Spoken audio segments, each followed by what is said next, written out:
Next, the bushfires in Australia. They very much continue. They're being fueled by hot and dry conditions. And remember, this fire season has come earlier and it's been much more severe than in previous years. On top of the news agenda, arguably, is what a group of former senior fire chiefs has been saying about the government's approach to climate change and its contribution to the recent climate talks in Spain. We have no moral leadership, as we saw in Madrid. The bushfires weren't even mentioned.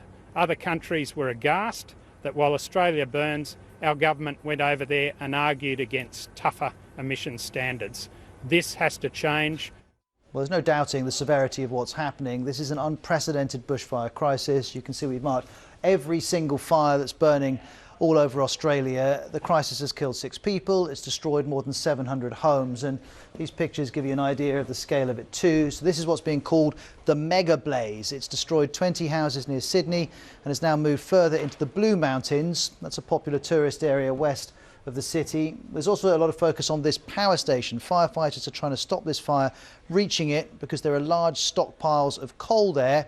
And of course there's a certain irony because coal power is a major contributor of greenhouse gases, which in turn cause climate change. These are pictures from Sydney itself, and they illustrate that over the last few weeks air quality has sometimes been 20 times worse than would be standard. Doctors are saying that in turn is creating a public health emergency. We don't just need to focus on New South Wales though. These are pictures showing that parts of Western Australia are now being affected. These are shots from north of Perth. Well, these fires are being driven by a number of factors, but the number one is high temperatures. Let me show you a heat map that's been released by Australia's Bureau of Meteorology. This shows temperatures across the country. The dark red, such as here and here, that's where temperatures have reached 39 degrees Celsius or higher. The light brown here, over 42 degrees. Not sure why that jumped on, but let me finish showing you this map because I want to highlight that the darker brown points here is where temperatures have reached 45 degrees or higher, and there is more coming. Record-breaking temperatures are forecast this week. Let's hear from the current fire chief in New South Wales. There's more than 100 fires burning throughout the state. Any one of them could cause us problems over ensuing days. So whilst we are concerned about this, we also need to keep in mind that there's a lot of communities still very close to fire. And while all of that's going on, the Prime Minister Scott Morrison is reportedly on holiday, and that's prompted the hashtag "Where the bloody hell are you?" to start trending. That's a reference to this tourism campaign you may well remember with the same slogan.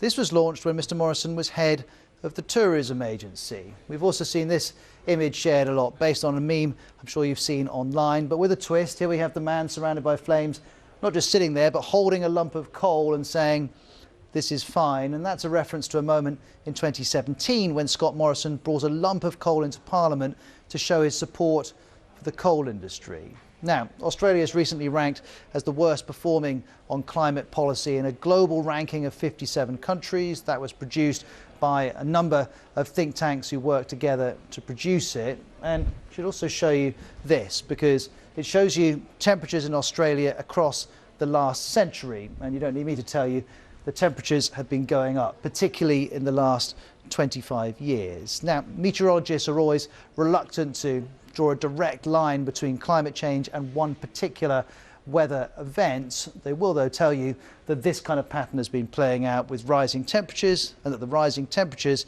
is being driven by human behaviour.